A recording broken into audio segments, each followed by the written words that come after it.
मेरा माली निकार मेरा निकार जय माता दी प्यारे भक्तों, स्वागत है आप सभी का माता वैष्णो देवी जी की यात्रा से संबंधित एक और नई रिलेवेंट इन्फॉर्मेटिव नॉलेजेबल वीडियो में। आपको पता ही हमारी वीडियोस काफी अलग होती है और कुछ न कुछ नया सीख कर ही आप यहाँ से जाते हैं। इसीलिए वीडियो को पूरा देखने के साथ ज्यादा से ज्यादा शेयर अवश्य करिएगा। आज की इस प्यारी सी वीडियो में हम घर बैठे माता वैष्णो देवी जी की यात्रा से कुछ इस समय के दिव्य नजारे के अद्भुत दर्शन करेंगे, साथ ही साथ जानेंगे RFID कार्ड की कुछ नई गाइडलाइंस, कुछ और नई जानकारियां और यात्रा से संबंधित और भी अलग अलग प्रकार की महत्वपूर्ण बातें। तो आई होप कि आप इस वीडियो को बड़े ही ध्यानपूर्वक देखेंगे और इसे ज्यादा से ज्यादा अपने सोशल मीडिया पर शेयर अवश्य करेंगे। आइए इस प्यारी सी वीडियो की शुरुआत कर रहे हैं, जहां पर सबसे पहले जो दिव्य नजारा आपके समक्ष होगा वो माँ भगवती जी के श्री चरण पादुका मंदिर से लिया गया अद्भुत नजारा है। और ये नजारा है कल का। कल कुछ इस प्रकार से माता रानी के यात्रा मार्ग में हमें काफी बारिश भी देखने को मिली और हल्की हल्की धूप भी थी। कुछ इस तरह का दिव्य नजारा देखने को मिला। हालांकि रात में कल काफी बारिश हुई और इवेंट जो है रात को तकरीबन 8 बजे के आसपास से लेके लगभग कह लीजिए 2-3 बजे तक रात में एक अलर्ट भी जारी किया गया था कि पूरे जम्मू कश्मीर में काफी बारिश की आशंका देखने को मिल सकती है। तो कुछ इस प्रकार के नजारे थे जो आप घर बैठे देख रहे हैं। अब ये नजारा सीढ़ियों से लिया गया नजारा है।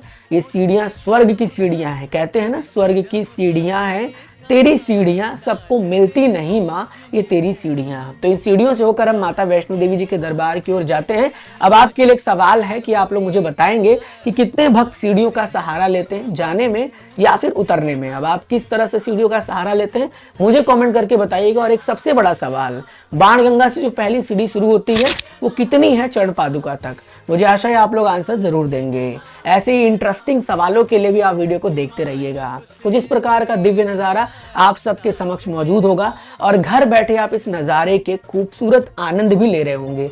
बहुत ही प्यारा मौसम बना हुआ है। कई श्रद्धालुओं ने रेनकोट वियर किया है, कई श्रद्धालु स्वेटर के साथ यात्रा कर रहे हैं। तो इफ अगर आप यात्रा का प्लान कर रहे हैं तो इस बात का विशेष ध्यान रखें कि अप्रैल मंथ शुरू होने वाला भी है, लेकिन आपको माता रानी के भवन पर ठंड रात में जरूर लगेगी। गर्म कपड़ा ले जाना बिल्कुल ना भूले और पूरे प्रिकॉशंस के साथ चले, जैसे रेनकोट, अम्ब्रेला, मेडिसिन, अपने साथ टॉर्च रख लें ताकि आपकी यात्रा बहुत ही सुरक्षित हो और बहुत आसानी तरीके से आप यात्रा में आगे बढ़ते चले। माता रानी जी का नाम लेकर हम सब माता रानी के अब 3 पवित्र पावन पिंडी स्वरूप में जगत जननी जगदम्बा माँ वैष्णो देवी जी के दर्शन कर रहे हैं, जिसमें शक्ति की देवी माता महाकाली है, धन की देवी माता महालक्ष्मी माँ वैष्णो देवी जी हैं, साथ ही साथ ज्ञान व विद्या की देवी माता महासरस्वती हैं। इन 3 महादेवियों के दर्शनों के पश्चात हमारे मन को बहुत ही सुकून मिलता है, मन शांत होता है और बस माता रानी के 3 पिंडियों के दीदार हम करते रहते हैं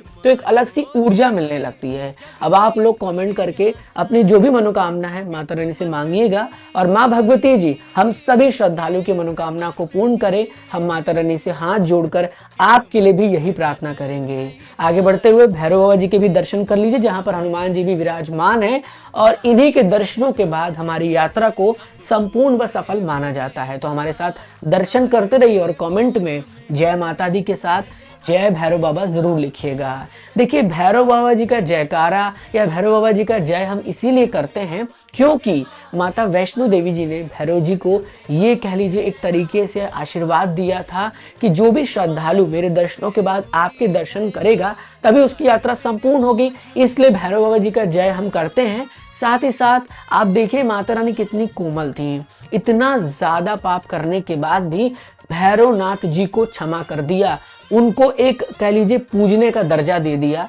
इसीलिए कहते हैं कि माता वैष्णो देवी जी की महिमा अपरंपार है। अब आइए आगे बढ़ते हुए आप सभी हमारे साथ जो है माँ भगवती जी के भवन के सुंदर अद्भुत अलौकिक दर्शन करिए और अपने नयनों को तर लीजिए।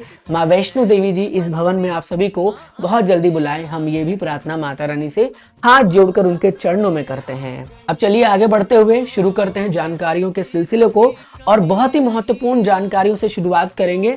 कल आपको पता है 1 अप्रैल 2026 है और आने वाले जून मंथ के सभी सुविधाओं की बुकिंग कल 1 अप्रैल सुबह 10 बजे को खुल जाएगी। तो अगर आप जून मंथ में माता वैष्णो देवी जी के दरबार जाने का प्लानिंग कर रहे हैं और आपको ऊपर रूम चाहिए, डॉर्मेट्री चाहिए, अटका आरती चाहिए, हेलीकॉप्टर चाहिए, रोपवे चाहिए या फिर आप बैटरी कार बुक करना चाहते हैं, तो हर प्रकार की सुविधा की बुकिंग कल सुबह 10 बजे माता रानी की कृपा से वेबसाइट पर ओपन हो जाएगी। आपको जाना है इस ऑफिशियल वेबसाइट जो कि www.maivishnodevi.org है, इसे ओपन करना है और यहाँ पर ऑनलाइन सर्विस में टैप करके आप जाके यहाँ पर बुकिंग कर सकते हैं। आने वाले समय में बहुत जल्दी आपके लिए ट्यूटोरियल वीडियोस आने वाली है 2026 की, जिसमें आप सीखेंगे, समझेंगे, जानेंगे और टर्म्स एंड कंडीशन को भी समझेंगे कि आप किस तरीके से बुकिंग करेंगे और उन सुविधाओं की क्या क्या टर्म्स एंड कंडीशन है।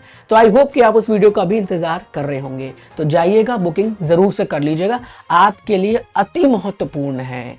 माता रानी की कृपा हम सब पर सदा यूं ही ऐसे ही बनी रहे। अब आगे बढ़ते हुए बात करते हैं न्यू RFID कार्ड के गाइडलाइंस की, जो नए रूल्स बनाए गए हैं, नए इंस्ट्रक्शन श्रद्धालुओं के लिए जारी किए गए हैं उस पर। सबसे पहला इंस्ट्रक्शन आपकी स्क्रीन पर होगा।